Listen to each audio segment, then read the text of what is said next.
শ্যামস ক্লাসরুমে তোমাদের সকলকে স্বাগত। আজকে আমি ক্লাস 11-এর সংস্কৃতের আরও একটি মডেল সেট নিয়ে এসেছি। তোমরা ভালো করে প্র্যাকটিস করো মডেল সেটগুলি এবং তোমাদের পরীক্ষার জন্য ভালো করে প্রস্তুতি নাও। দেখো, প্রথম প্রশ্ন আছে, ঋষি ধৌম উপমন্যুকে কার স্তুতি করতে বলেছিলেন?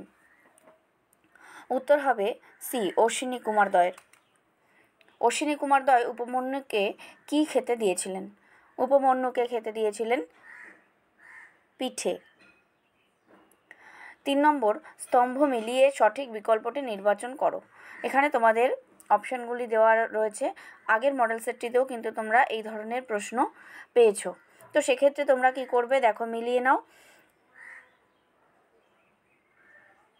অপূপ পিঠা, অর্ক হচ্ছে কি আকন্দ গাছ, পিবন হলো হৃষ্টপুষ্ট এবং ভেষজ হচ্ছে চিকিৎসক, অর্থাৎ অপশন বি। 4 নম্বর প্রশ্ন, সত্য ও মিথ্যা নির্ণয় করো। ঋষি ধৌমের দাঁতগুলি ছিল সোনার, এটি কি হবে? মিথ্যা। এবং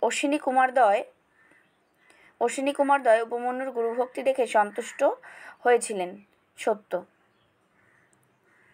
তাহলে অপশান হচ্ছে বি। নেক্সট 5 নম্বর প্রশ্ন, চক্ষু অংশ্চ ভবিষ্যসি কার উক্তি? এটি অশ্বিনী কুমার দয়ের উক্তি। কুক্কুরেণ দষ্টস্মি কে উক্তিটি করেছে? এই উক্তিটি করেছে কপালি। 7 নম্বর প্রশ্ন, গল্পানুসারে পুনর্বিন্যাস করতে বলেছে, অর্থাৎ ঘটনাক্রম সাজিয়ে তোমাদেরকে লিখতে হবে। প্রথম, ঋষি ধৌম উপমন্যুকে দুধ খেতে নিষেধ করলেন। তারপর ঋষি ধৌম উপমন্যুকে গরুগুলিকে রক্ষা করতে বললেন। এবং 3 কি রয়েছে, ক্ষুধার্ত উপমন্যু আকন্দ গাছের পাতা ভক্ষণ করলেন, আর উপমন্যু গরুর কথায় দুধ ও দুধের ফেনা খাওয়া বন্ধ করলেন। তাহলে এই যে ঘটনাগুলি আছে, এগুলোকে আমরা যদি সাজিয়ে লিখি তাহলে হবে যে ঋষি ধৌম উপমন্যুকে গরুগুলিকে রক্ষা করতে বললেন। তারপর কি হবে, ঋষি ধৌম উপমন্যুকে দুধ খেতে নিষেধ করলেন। তারপর হবে উপমন্যু গরুর কথায় দুধ ও দুধের ফেনা খাওয়া বন্ধ করলেন। এবং তারপর ক্ষুধার্ত উপমন্যু আকন্দ গাছের পাতা ভক্ষণ করলেন, অর্থাৎ অপশন সি। 8 নম্বর প্রশ্ন, খরতি ড্যাশ পাদদেশাৎ, এখানে সঠিক অপশনটি হবে রক্তধারা। এবং 9 নম্বর প্রশ্ন, বৈদ্য রোগ উপশমের জন্য কপালীকে কি খেতে বলেছিলেন? উত্তর হবে গাওয়া ঘি। 10-এ স্তম্ভ মিলিয়ে সঠিক বিকল্পটি নির্বাচন করো। তাহলে সঠিক অপশানগুলি মিলিয়ে করলে হবে ঝটিতি মানে হচ্ছে শীঘ্র, উত মানে হচ্ছে অথবা, এবং কদা মানে হচ্ছে কখন, আর শনৈ মানে হচ্ছে, এই হচ্ছে মিলানো। তাহলে অপশন সি হচ্ছে সঠিক। 11 নম্বর প্রশ্নে কি রয়েছে, প্রদত্ত বিবৃতি ও কারণ এর উপর ভিত্তি করে সঠিক উত্তর নির্বাচন করতে হবে। বিবৃতি রয়েছে কি, কপালীর পা থেকে রক্ত ঝরে পড়ছিল। কারণ কি, কপালী কুকুরটিকে প্রহার করেছিলেন। তাহলে এক্ষেত্রে উত্তর হবে এ এবং আর দুটোই ঠিক, কিন্তু আর এর যথাযোগ্য ব্যাখ্যা নয়, কারণ দুটো ঘটনাই সত্যি, দুটো ঘটনাই ঘটেছিল, কিন্তু এই কারণটির জন্য যে এই বিবৃতিটি ঘটেছিল সেটা নয়, অর্থাৎ অপশন বি। চলে আসছি 12 নম্বর প্রশ্নে, বর্ষা বর্ণনম কাব্যাংশে কে বর্ষার বর্ণনা করেছেন? বর্ষা বর্ণনম কাব্যাংশে বর্ষার বর্ণনা করেছেন রামচন্দ্র। বনভূমি কখন বেশি শোভা পায়? বনভূমি শোভা পায় বর্ষার বিকেলে। রসাকুলং শতপদ সন্নিকাশম, এখানে শতপদ শব্দের অর্থ কি? শতপদ শব্দের অর্থ হলো ভ্রমর। 15-তে রয়েছে আরও একটি স্তম্ভ মেলানো। এক্ষেত্রে তোমরা দেখো,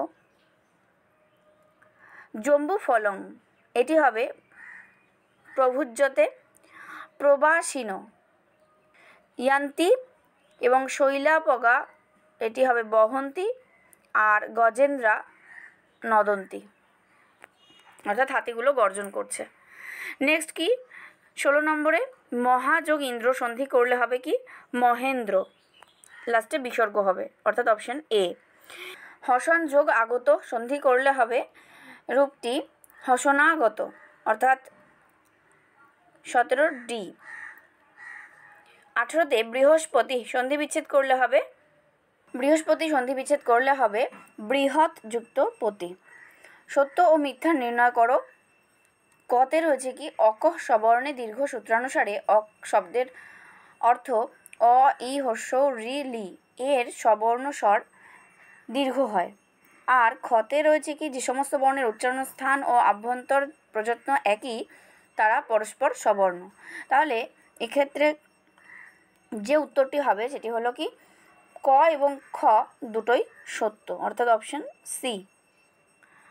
20তে প্রশ্ন রয়েছে ষট যুক্ত আনন সন্ধি করলে রূপটি হবে ষড়ানন, অপশন ডি। লতা শব্দের সপ্তমী বহুবচনে রূপটি হবে লতাসু। দ্বি শব্দের পুংলিঙ্গে প্রথমা একবচনে রূপটি হবে দৌ এবং অসমত শব্দের তৃতীয়া একবচনে রূপটি হবে ময়া। 24 নম্বর প্রশ্নে রয়েছে গচ্ছামি পদটির ব্যুৎপত্তি কী হবে? গচ্ছামি পদটির ব্যুৎপত্তি হবে গম ধাতুর সঙ্গে লট উত্তম পুরুষের একবচন। 25 নম্বরে রয়েছে কৃতবান পদটির ব্যুৎপত্তি কী হবে? কৃতবান পদটির ব্যুৎপত্তি হবে কৃ ধাতুর সঙ্গে তবত্তু প্রত্যয়, পুংলিঙ্গে প্রথমার একবচন। ভূ ধাতুর লিট লকারে প্রথম পুরুষ বহুবচনে কী রূপ হবে? ভবিষ্যন্তি। 27 রয়েছে কৃ ধাতুর লং লকারে প্রথম পুরুষ বহুবচনে কী রূপ হবে? অকুর্বন। ঠিক ও ভুল নির্ণয় করো। 28 নম্বরে কী রয়েছে? ঠিক ভুল নির্ণয় করতে হবে। প্রপূর্বক নম ধাতুর সঙ্গে লক প্রত্যয় করে হচ্ছে প্রণম্য, আর এর সাথে রয়েছে প্রপূর্বক বচ ধাতুর সঙ্গে ল্যাপ প্রত্যয় করে হচ্ছে প্রচ্য।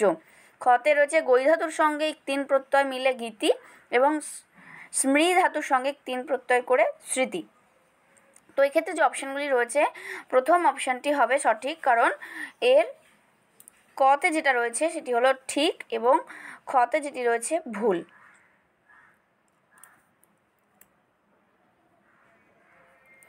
এরপর 29 নম্বর প্রশ্ন চলে আসছে। 29 নম্বর প্রশ্নে অধিপূর্বক বস ধাতুর সঙ্গে লপ প্রত্যয় করে কি হচ্ছে?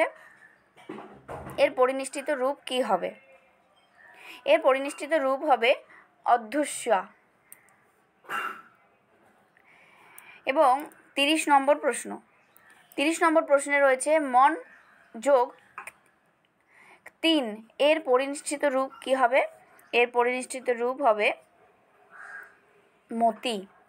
বেদের অপর নাম কি? বেদের অপর নাম হলো শ্রুতি। বেদ কথার অর্থ কি? বেদ কথার অর্থ হলো জ্ঞান। 33 স্তম্ভ মেলানো। পাণিনি হচ্ছে অষ্টাধ্যায়ী, জাঙ্ক এর হবে নিরুক্ত, পিঙ্গল ছন্দসূত্র এবং বাল্মীকির রামায়ণ, অর্থাৎ অপশন বি। ভারতীয় জ্যামিতি বিষয়ক প্রাচীনতম গ্রন্থ কোনটি? শুল্কসূত্র। রামায়ণ মহাকাব্যে কতগুলি শ্লোক আছে? রামায়ণ মহাকাব্যে শ্লোক আছে 24,000। 36 নম্বর প্রশ্নে সত্য মিথ্যা নির্ণয় করো। এক্ষেত্রে স্টেটমেন্টগুলো তোমরা দেখে নাও। সঠিক অপশানটি হবে ক সত্য এবং খ মিথ্যা, অর্থাৎ বাল্মীকি মুনির বাবা ছিলেন চবন ঋষি এবং মায়ের নাম ছিল সুকন্যা, এটা সত্য। কিন্তু মূল রামায়ণে বালকাণ্ড থেকে উত্তরকাণ্ড পর্যন্ত 7টি কাণ্ড ছিল, এটি মিথ্যা। 37 নম্বর প্রশ্ন রামায়ণ অবলম্বনে ভবভূতির করুণ রসাত্মক নাটকটির নাম কি? সেটি হলো উত্তর রামচরিত। হিতোপদেশের রচয়িতার নাম কি? 38 সি, অর্থাৎ নারায়ণ শর্মা। ঐতরেয় ব্রাহ্মণে গল্প সাহিত্যের নিদর্শন রূপে কোন কাহিনী আছে? এটি হবে শুনো শেপের কাহিনী আছে। এরপরে 40 নম্বরে সঠিক রেখাচিত্রটি বেছে নিয়ে লিখতে হবে।